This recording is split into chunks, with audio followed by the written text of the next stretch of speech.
দলের মন্ত্রী, সংসদ সদস্যদের স্ত্রী, সন্তান, পরিবারের সদস্য ও নিকট আত্মীয়দের উপজেলা ভোট থেকে সরে দাঁড়ানোর নির্দেশ দিয়েছে আওয়ামী লীগ। এরই মধ্যে দলটির দায়িত্বপ্রাপ্ত সাংগঠনিক সম্পাদকরা নিজ নিজ বিভাগের মন্ত্রী, সংসদ সদস্যদের দলের এই নির্দেশ জানাতে বলা হয়েছে। না মানলে বহিষ্কার সহ নেওয়া হবে সাংগঠনিক ব্যবস্থা। ধাপে ধাপে উপজেলা নির্বাচন করতে এর মধ্যে তফসিল ঘোষণা করা হয়েছে। প্রথম ধাপে ১৫০টি উপজেলা নির্বাচন হবে ৮ই মে। ১১২টি উপজেলা নির্বাচনের তফসিল চূড়ান্ত করেছেন। দলীয় প্রতীক এবং বিএনপির অংশগ্রহণ না থাকায় মাঠে প্রতিদ্বন্দ্বী আওয়ামী লীগের সঙ্গে আওয়ামী লীগ। এর মধ্যে এমপিদের অনেকের বিরুদ্ধে অভিযোগ, ছেলে বা স্বজনদের প্রার্থী করে প্রকাশ্যে মাঠে নেমেছেন তারা।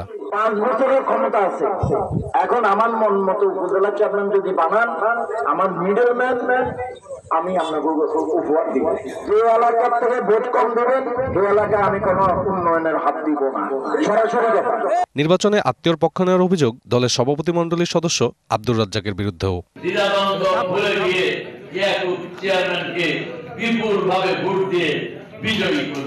এছাড়া নাটোর ৩-এর এমপি প্রতিমন্ত্রী জুনায়েদ আহমেদ পলকের শ্যালকের বিরুদ্ধে প্রতিদ্বন্দ্বী প্রার্থীকে অপহরণের অভিযোগের পর কমিশন থেকে কারণ দর্শানোর নোটিশ দিয়ে সশরীরে হাজির হতে বলা হয়েছে। আওয়ামী লীগ নেতারা জানান, বৃহস্পতিবার বৈঠকের পর একটি নির্দেশনা দেওয়া হয়েছে। এমপি মন্ত্রীদের সন্তান এবং স্বজনরা যাতে নির্বাচনে অংশগ্রহণ না করে এই ব্যাপারে তাদেরকে অনুরোধ করার জন্য আমাদের নির্দেশনা দিয়েছে। যে নির্বাচনকে প্রভাব মুক্ত করার জন্য, নির্বাচনকে সংঘাত মুক্ত করার জন্য এই সিদ্ধান্তগুলো দিয়েছে।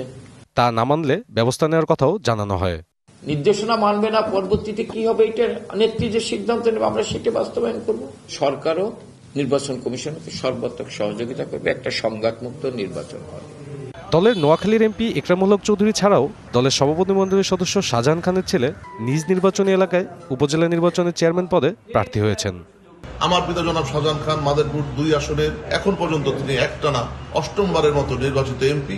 এদিকে নির্বাচন কমিশন জানায়, কে কার আত্মীয় এটা দেখার দায়িত্ব তাদের নয়। কেউ প্রভাব বিস্তার করলেই ব্যবস্থা নেওয়া হবে। এখানে কে কার আত্মীয় বা কে তার আত্মীয় নয় বিষয়টি দেখার কোনো সুযোগ নির্বাচন কমিশনের পক্ষ থেকেও দেখার নেই।